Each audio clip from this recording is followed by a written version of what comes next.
Hi hello friends, welcome back to our channel. ഇനി വരാൻ പോകുന്ന ഒരു അപ്കമിങ് എപ്പിസോഡിൻ്റെ റിവ്യൂയിലേക്ക് എല്ലാ കൂട്ടുകാർക്കും സ്വാഗതം. അങ്ങനെ നമ്മുടെ നയനയാണെങ്കിൽ ശ്വേത ആരാണെന്നുള്ള സത്യം അന്വേഷിക്കാൻ വേണ്ടിയിട്ട് ഇങ്ങനെ തുനിഞ്ഞിറങ്ങുകയാണ് കേട്ടോ. ഇതേ സമയത്ത് അനിയോടും കാര്യങ്ങളെല്ലാം പറഞ്ഞിരുന്നത് ആണല്ലോ. അങ്ങനെ റൂമിലെത്തിയ അനിയാണെങ്കിൽ ആകെ വിഷമത്തിൽ ഇങ്ങനെ, അതായത് ആദ്യം ആ ശ്വേതയും തമ്മിൽ ഇങ്ങനെ സംസാരിക്കണമൊക്കെ കേട്ടിട്ടുള്ള ആ ഒരു ഇതൊക്കെ ഇങ്ങനെ ആലോചിച്ച് ആകെ വിഷമത്തിലിരിക്കുകയാണേ.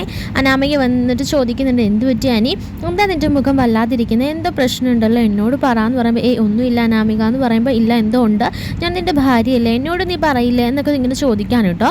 അപ്പോൾ അനി പറയുന്നുണ്ട്, ഞാൻ പറയുന്ന കാര്യം നിൻ്റെ മനസ്സിൽ മാത്രമേ ഇരിക്കാവുള്ളൂ, നീ ആരോടും തന്നെ പറയില്ല, ഇതറിഞ്ഞാൽ പിന്നെ വലിയൊരു വിഷയമാകും, അതുകൊണ്ട് നീ ആരോടും പറയല്ലേ എന്നൊക്കെ പറയാൻ കേട്ടോ.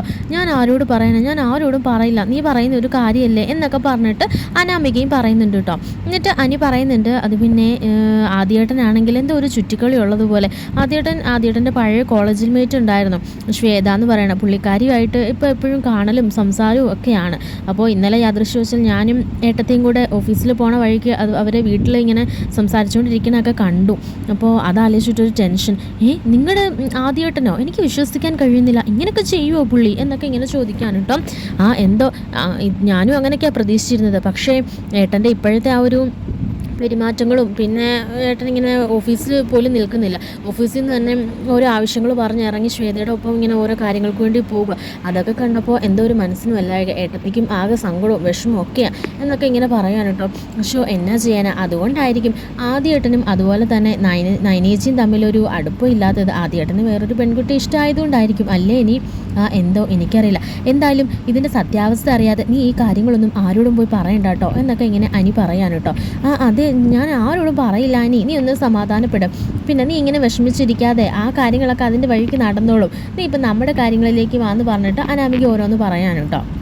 ഇതേ സമയത്ത് അനിയാണെങ്കിൽ പിറ്റേന്ന് ഓഫീസിലേക്ക് പോയ തക്കം നോക്കി തന്നെ നമ്മുടെ അനാമികയാണെങ്കിൽ അനാമികയുടെ അമ്മേനെ വിളിച്ച് കാര്യങ്ങളെല്ലാം പറയാണ് കേട്ടോ.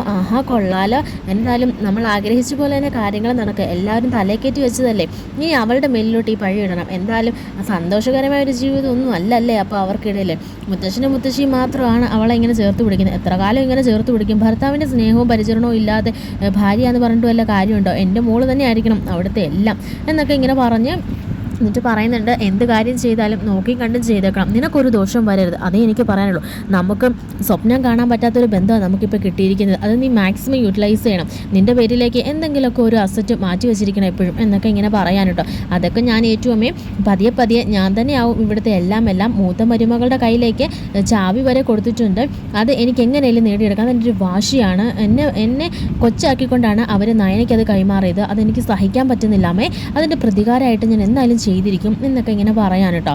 ശേഷമാണെങ്കിൽ കിച്ചണിൽ അനാമികയും അതുപോലെ തന്നെ നമ്മുടെ ജാനകിയും ജലജയും കൂടെ പാചകമൊക്കെ ചെയ്തുകൊണ്ടിരിക്കുകയാണ്.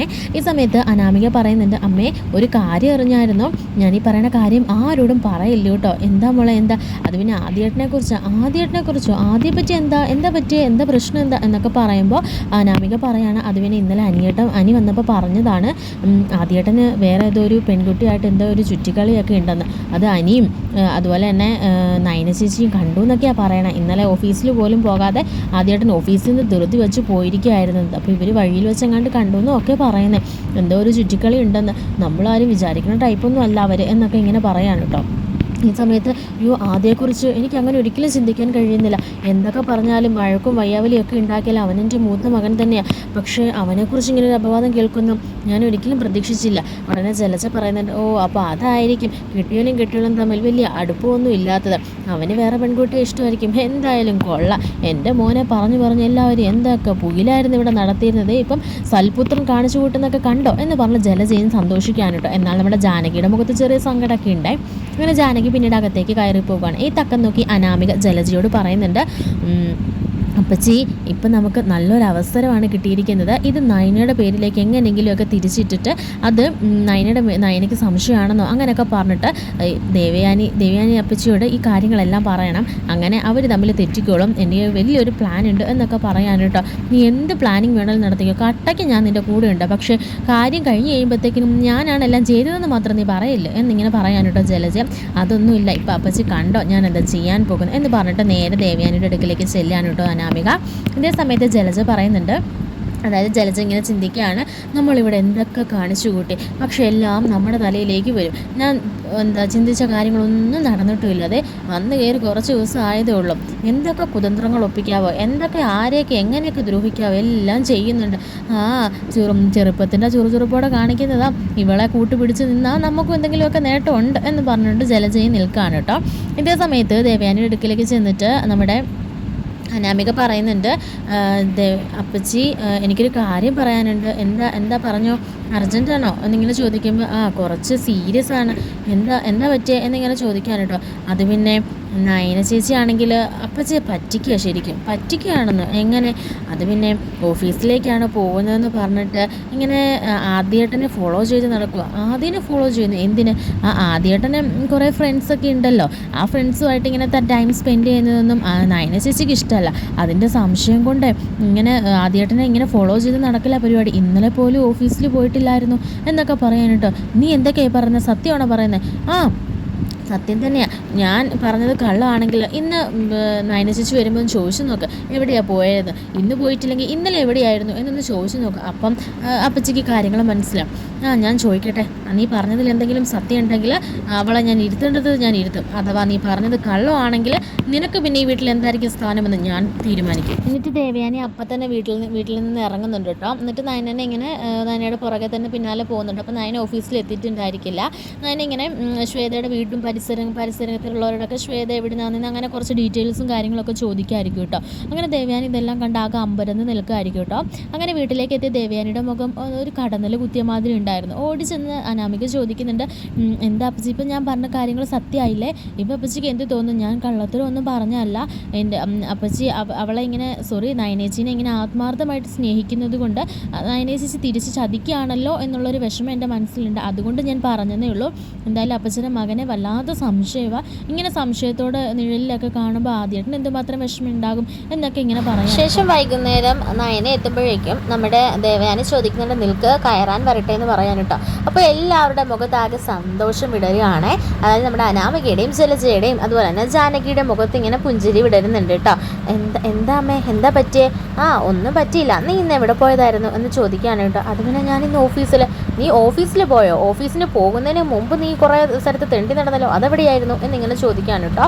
അപ്പോൾ ഉടനെ നമ്മുടെ നയന ഒന്നും തന്നെ മിണ്ടുന്നില്ല. ഇന്നലെ നീ ഓഫീസിൽ പോയിരുന്നോ? നീ ഓഫീസിലോട്ട് ഇന്നലെ പോകുകയെന്ന് പറഞ്ഞിട്ട് ഇവിടെ നിന്ന് ഇറങ്ങിയിട്ട് നീ എവിടെയായിരുന്നു പോയത്? പറ, ഇവിടെ എന്ത് തോന്നിയ ദിവസം വേണമെങ്കിലും കാണിക്കാനാണോ നിൻ്റെയൊക്കെ വിചാരം എന്നിങ്ങനെ ചോദിച്ച് ദേഷ്യപ്പെടാൻ കേട്ടോ. ഈ സമയത്ത് ജാനകിയും ജലജയും ഒക്കെ ഇങ്ങനെ പറയുന്നുണ്ട് കേട്ടോ. അവളുടെ സ്വഭാവം അവൾ കാണിച്ചു. ചേരി വിളന്നവൾക്ക് ഇങ്ങനെ തെണ്ടി നടക്കാനല്ലേ അറിയുള്ളൂ. ഈ കുടുംബത്തിൻ്റെ മഹത്വമോ അല്ലെ ഈ കുടുംബത്തിൽ എങ്ങനെ പെരുമാറണമെന്നോ എങ്ങനെ നിൽക്കണമെന്നോ ഒന്നും അവൾക്കറിയില്ലല്ലോ. ഇങ്ങനെ എന്തെങ്കിലുമൊക്കെ പറഞ്ഞ ആൾക്കാരെയൊക്കെ പറ്റിച്ച് ഇങ്ങനെ നടക്കാമല്ലോ എന്നിങ്ങനെ പറഞ്ഞ് ഓരോരുത്തരും ഇങ്ങനെ കുത്തുവാക്കുകൾ പറയാൻ കേട്ടോ. ഇതേ സമയത്ത് എന്നിട്ട് നമ്മുടെ ദേവയാനി ഉടനെ അനാമികയോട് ചോദിക്കുകയാണ്, അനാമിക ഇത്രയും മതിയോ എന്നിങ്ങനെ ചോദിക്കുകയാണ്. എന്താ പക്ഷെ അങ്ങനെ ചോദിച്ചേ? അല്ല, നീ എന്നോട് പറഞ്ഞു തന്നില്ലേ, അപ്പോൾ നിനക്ക് ഇപ്പോൾ സന്തോഷമായോ ഞാനിങ്ങനെയൊക്കെ നയനെ പറഞ്ഞതുകൊണ്ട്? നീ ഇതെല്ലാം ആഗ്രഹിച്ചത്, അതല്ലാട്ടോ നിനക്ക് വേണ്ടത്. ഇപ്പം എങ്ങനെയുണ്ട്? അയ്യോ, ഞാൻ അങ്ങനെയൊന്നും ഉദ്ദേശിച്ച് പറഞ്ഞല്ല. ഞാൻ പറഞ്ഞ കാര്യങ്ങൾ സത്യങ്ങളല്ലേ, അല്ലാതെ ഞാൻ നിങ്ങൾ തമ്മിൽ വഴക്കുണ്ടാക്കാൻ ഒന്നും തന്നെ പറഞ്ഞതല്ല എന്നൊക്കെ പറയാനിട്ടോ. ഈ സമയത്ത് അനി അവിടേക്ക് പറഞ്ഞിട്ടുണ്ട്. ഉടനെ അനി ചോദിക്കുന്നുണ്ട്, അനാമിക എങ്ങനെയാണ് ഇവരെല്ലാം അറിഞ്ഞത്? ഞാൻ നിന്നോട് മാത്രമായിട്ട് പറഞ്ഞ കാര്യമല്ല എന്ന് ചോദിക്കുമ്പോൾ ഞാൻ പറഞ്ഞിട്ടില്ല അനി, ഇതിപ്പോൾ എനിക്കറിയാം, നിനക്കറിയാം, അതുപോലെ തന്നെ നവ്യയ്ക്കൊക്കെ അറിയാമല്ലോ. നവ്യ ഇനി ആരോടെങ്കിലും പറഞ്ഞതാണെന്നില്ലോ എന്ന് നമുക്ക് പറയാൻ പറ്റുമോ എന്നൊക്കെ ഇങ്ങനെ പതിയെ പറയാനുട്ടോ. ഇതേ സമയത്ത് നമ്മുടെ ആദ്യം അവിടെ എത്തിയിട്ടുണ്ടായിരിക്കും. എന്താ പ്രശ്നം എന്നൊക്കെ പറയുമ്പോൾ ഇങ്ങനെ കാര്യങ്ങളെല്ലാം പറയാനുട്ടോ. ആദ്യമാണെങ്കിൽ നയനെ ഇങ്ങനെ നോക്കി പേടിപ്പിക്കുകയാണേ. ഇതേ സമയത്ത് ദേവയാനി പറയുന്നുണ്ട്, ശ്വേത ഇനി വാന്ന് പറയണം. അപ്പോൾ എല്ലാവരും ഇങ്ങനെ അന്തം വിട്ട് നിൽക്കുകയാണേ. അപ്പോൾ ദേവയാനി ആണെങ്കിൽ ശ്വേതനെ ഇങ്ങനെ റൂമിൽ ഇരുത്തിയിട്ടുണ്ടായിരിക്കും. റൂമിൽ നിന്ന് എനിക്ക് ഇറങ്ങി വരണം. അതൊക്കെ കാണുമ്പോൾ എല്ലാവരും അങ്ങ് ഞെട്ടിപ്പോകാൻ കേട്ടോ. എന്നിട്ട് പറയുന്നുണ്ട്, അനാമിക നീ എന്നെ ഇങ്ങനെ ഓരോന്ന് പറഞ്ഞിട്ട് നയനെ എന്നെയും ആദീനെയൊക്കെ തെറ്റിക്കാൻ നോക്കിയില്ലേ? ഇപ്പം നിനക്ക് സന്തോഷമായോ? ഞാൻ എല്ലാ കാര്യങ്ങളും അറിയുന്നുണ്ടായിരുന്നു. പിന്നെ നീ രാവിലെ കിച്ചണിൽ ഒരു കാര്യം പറഞ്ഞതും അതിൻ്റെ എതിരായിട്ട് എന്നോട് വന്ന് പറഞ്ഞതും എല്ലാം ഞാൻ ശ്രദ്ധിച്ചിരുന്നു. അപ്പോഴേ എനിക്ക് കാര്യങ്ങൾ പിടികിട്ടി. ഞാൻ നയനയോട് ചോദിച്ചപ്പോൾ നയനെ എന്നോട് കാര്യങ്ങളെല്ലാം തന്നെ പറഞ്ഞായിരുന്നു. അവൾ അന്വേഷിക്കാൻ പോയപ്പോഴാണെങ്കിലും എന്നോട് പറഞ്ഞിട്ടായിരുന്നു പോയത്. പിന്നെ നിങ്ങൾക്ക് മാത്രമല്ലല്ലോ നാടകം കളിക്കാൻ അറിയാവുന്നത്, ഞങ്ങൾക്കും അറിയാം. അതുകൊണ്ട് നിങ്ങളെയൊക്കെ ഒന്ന് പറ്റിക്കാൻ വേണ്ടി ഞാൻ നയനെ ഒന്ന് വരട്ടിയതാന്ന് പറയാൻ കേട്ടോ. അങ്ങനെ കാണിച്ചിട്ടുണ്ടായിരിക്കും കേട്ടോ ആ ഒരു എപ്പിസോഡ് കഴിഞ്ഞത്. അങ്ങനെ എല്ലാവരുടെ മുമ്പിൽ തലകുനിച്ച് നിൽക്കാൻ കേട്ടോ. അനിയുടെ കഴിഞ്ഞ് നല്ല ഒരെണ്ണം കിട്ടുന്നുണ്ട് കേട്ടോ അനാമികയ്ക്ക്. ഇത് കാണിച്ചിട്ടുണ്ടായിരിക്കും ആ ഒരു എപ്പിസോഡ് കഴിയുന്നത്.